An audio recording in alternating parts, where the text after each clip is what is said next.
Assalamualaikum and hello everyone. My name is Roberto W. binti Mishamzal. My metric number is DGD19-2008. So today my group will be presenting about responding to personal and work-related stress. Our lives are complex, but we are not helpless to do something about the stress we feel. In fact, we often choose to intentionally overcrowd our schedules as a means of avoiding difficult feelings or choices. Then, something forces us to slow down. We must listen to our heart and bodies and face a dawning awareness. So, what is the stress factors in your life? Stress refers to two simultaneous events, which is an external stimulus stressor and the physical, and emotional response to that stimulus such as an anxiety, fear, muscle tension, surging weight, and so on. Stress can come from your environment, body, or your mind. Environmental stress at work may be caused by noise, safety concern, windowless settings, long hours, or unrealistic deadlines. Positive stress can be a powerful stimulus for growth if it motivates you to do your best work. It can be built within you the energy and desire needed to perform effectively. It can also promote greater awareness and help you focus on getting tasks completed quickly and efficiently. However, a great deal of the mental stress we encounter every day is caused by our negative thinking and faulty reasoning. Assalamualaikum warahmatullahi wabarakatuh. My name is Abdullah bin Ahmad Khaldun Siddiq with the medical number DCS 19105. In this video, I will be presenting the responding to stress topic. So first thing first, what is the definition of stress? Stress is a feeling of emotional or physical tension. It can come from any event or thought that makes us feel frustrated, angry, or nervous. Stress is our body reaction to a challenge or demand. Next is what are the elements of the stress? There are three elements. The first is the stressors and our perception of it and our response to it. We have to attempt to respond in ways that help us establish mental, physical, and emotional balance. We also have to perceive stressor as a challenge rather than a threat. Next is the method on how to respond to stress. There are 5 points. The first point is to recognize and resolve emotions that are responsible for guiding or misguiding our choices on a daily basis. For example, if you have trapped emotion of anger from past event, you will be more likely to become angry when future situations arise that may upset you. This is because part of your body is already resonating with anger and is just waiting for someone or something stressful to fuse the light. The second point is to listen to your body and when necessary, say no. This may be one of the biggest game changers when dealing with stress, and you do not have to volunteer to take on additional tasks if it interferes with your health, your family, or your stress level, because it will only add more stress. The third point is to exercise daily, because exercise has been shown to reduce anxiety and stress. The fourth one is to eat right. For example, when you go out to eat with your friends, come prepared with some stories to tell them, so you are talking more, and as a result, eating more slowly. The fifth one and the last point is to take a breather. Sometimes we have to take a deep breath to let out the stress. For example, if you find people you are with are making you feel stressed out, go outside for a few minutes to get some fresh air. That way will reduce the stress by a lot. Okay, so that's me. My name is Zaratul Shamila binti Zabbar. My metric card number is DIL192006. So, I will continue with the major causes of stress. There is 8 major causes of stress that we study in the class. Okay, First is work or life balance. Many surveys indicate that work-life balance is the most important employment benefit.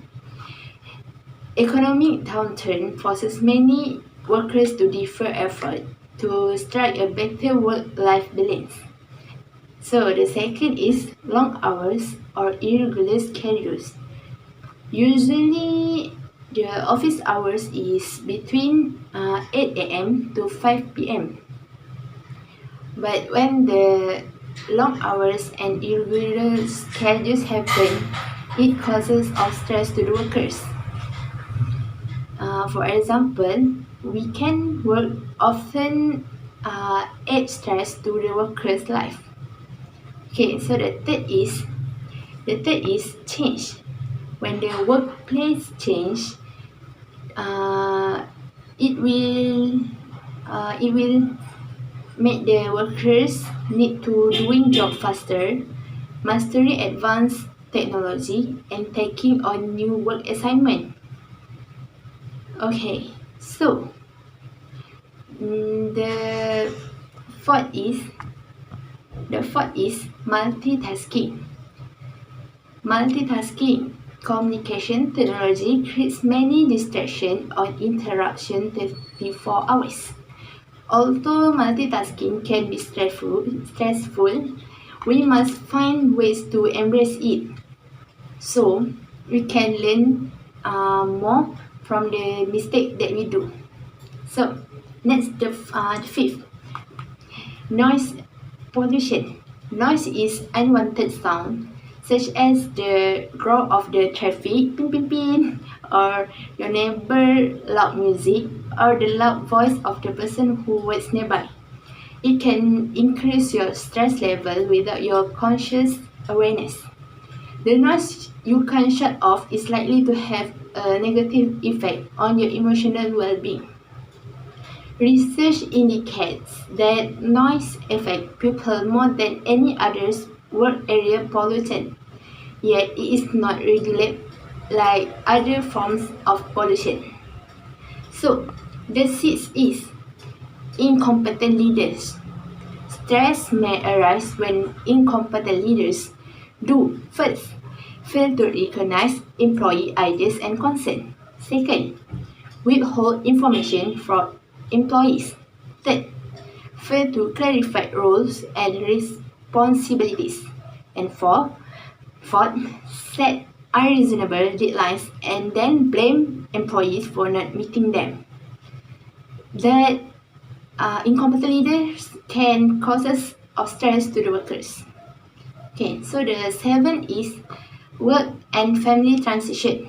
Transitions are inevitable, which is forcing one to give up something and face a change. For example, marriage, divorce, birth, death, or moving. So the last is rumination. Rumination is like replaying an incident over and over in our mind. The recurring intrusion of thought about negative events can result in lost concentration, loss of sleep, and feeling of depression. Okay, so that's all the 8 for major causes of stress.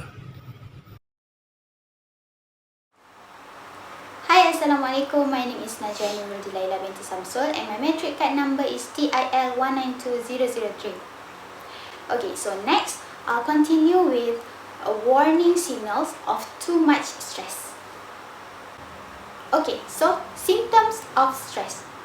Okay, actually there are 3 types of symptoms of stress. Okay, firstly, physical symptoms.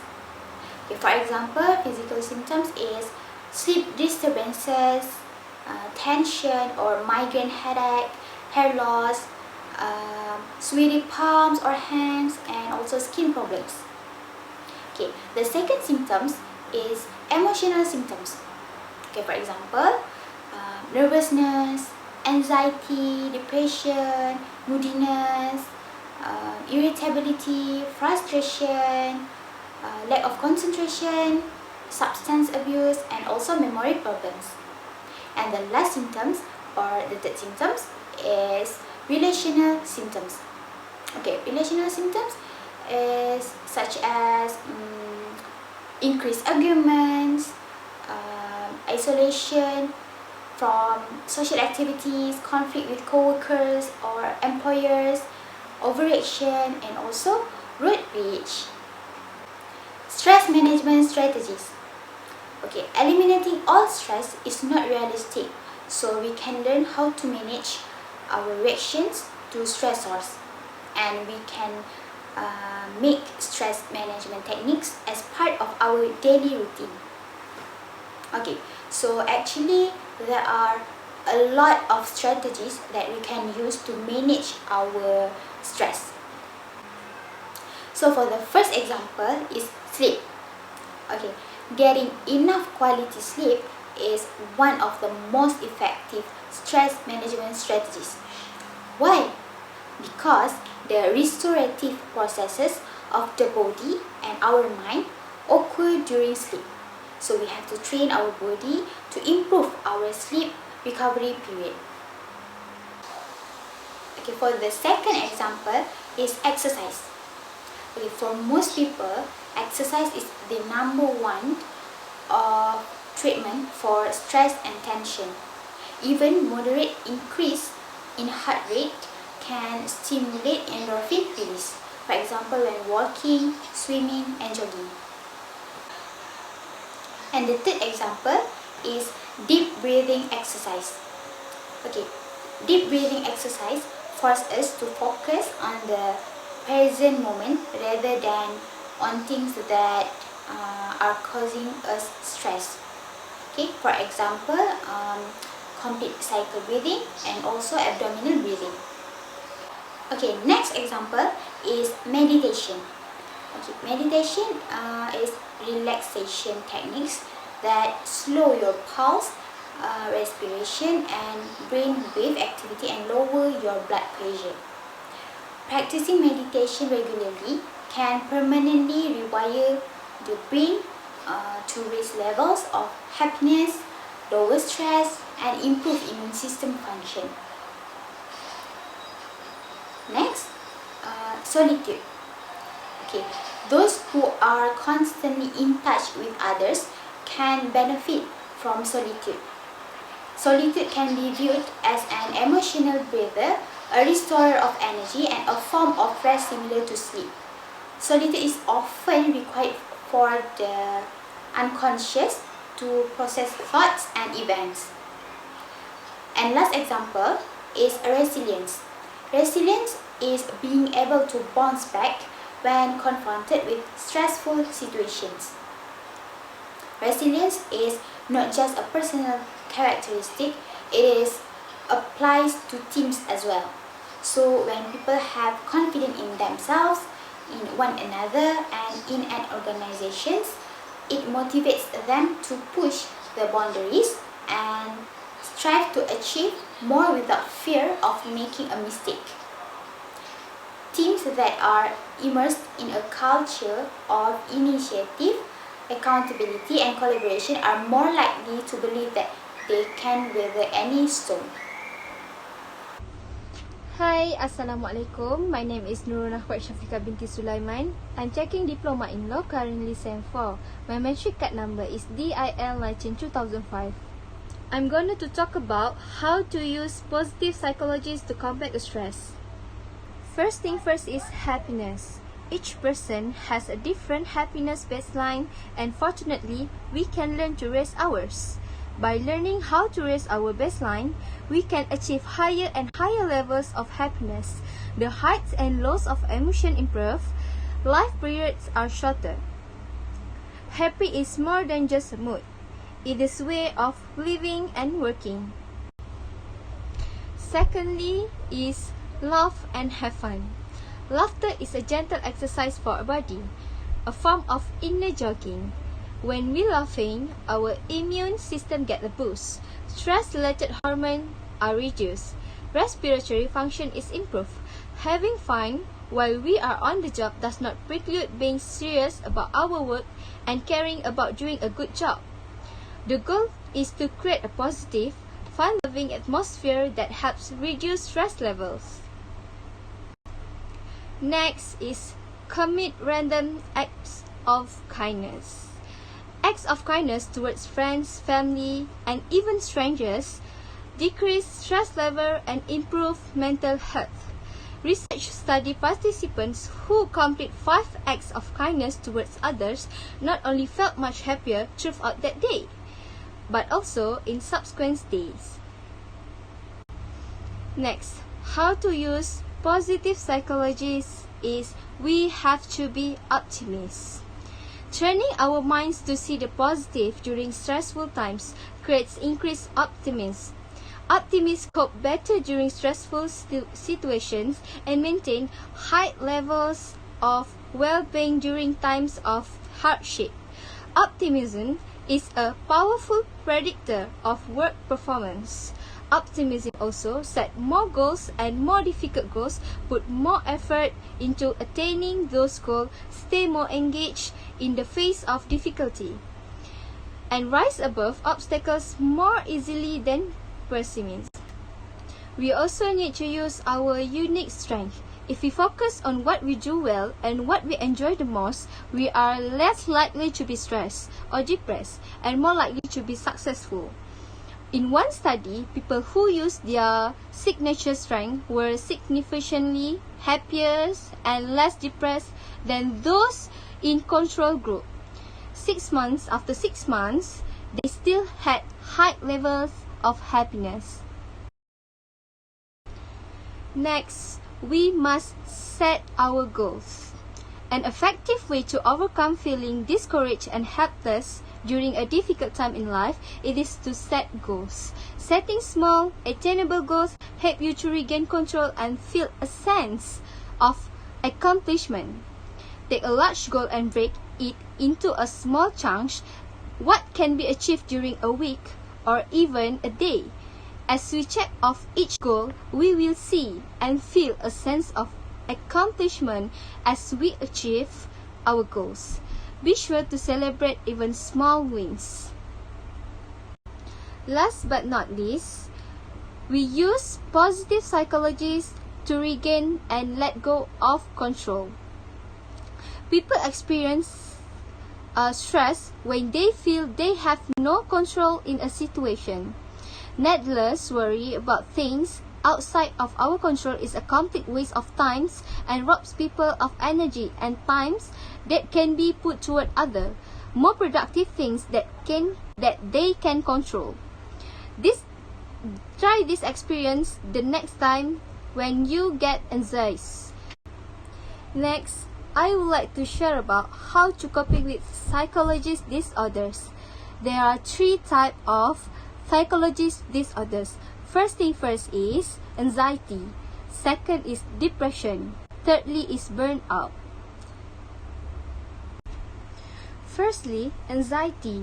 Anxiety becomes a disorder only when it persists and prevents you from leading a normal life. There are several different anxiety disorders.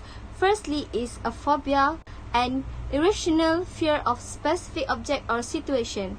Represents one type of anxiety called claustrophobia, which is fear of confined space, and agoraphobia, which is fear and crowds at the public areas. Secondly is depression. It is a major risk factor of suicide. When depression seriously affects a person's productivity on the job or interpersonal relationship, psychiatrists consider that person to have a depression. Symptoms such as withdrawal, overwhelming sadness, and hopelessness may persist for weeks or months.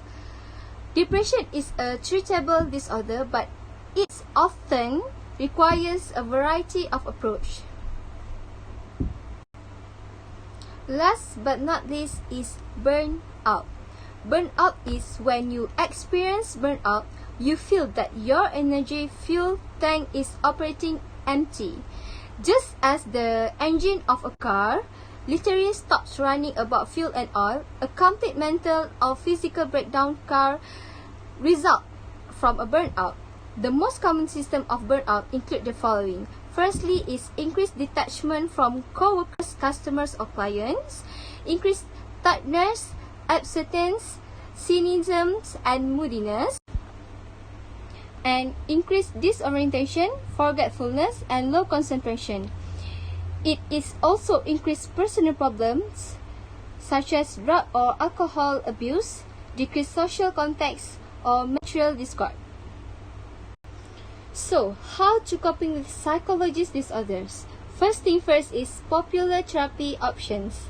Many organizations offer various employee assistance programs aimed at overcoming anxiety, depression, burnout, alcohol abuse, and drug abuse. These programs are designed to address negative effects of psychological disorders before employees become dysfunctional. Next is 12-step programs. Work are steps. This means admitting the problem, recognize that life has become unmanageable, and turning life over the higher power. Next is attend meetings. Meetings of 12-step programs are held in convenient locations throughout the communities across the country. Members describe their own problems and listen to others who have experienced similar problems. In most cases, members from strong support group. Last but not least, how to coping with psychologist disorders. Web-based counseling is growing. Some licensed therapists give their clients a choice of face-to-face counseling or online counseling. In addition, there are thousands of support groups organized around various psychological disorders and moderated by therapists. Some are licensed, some are not.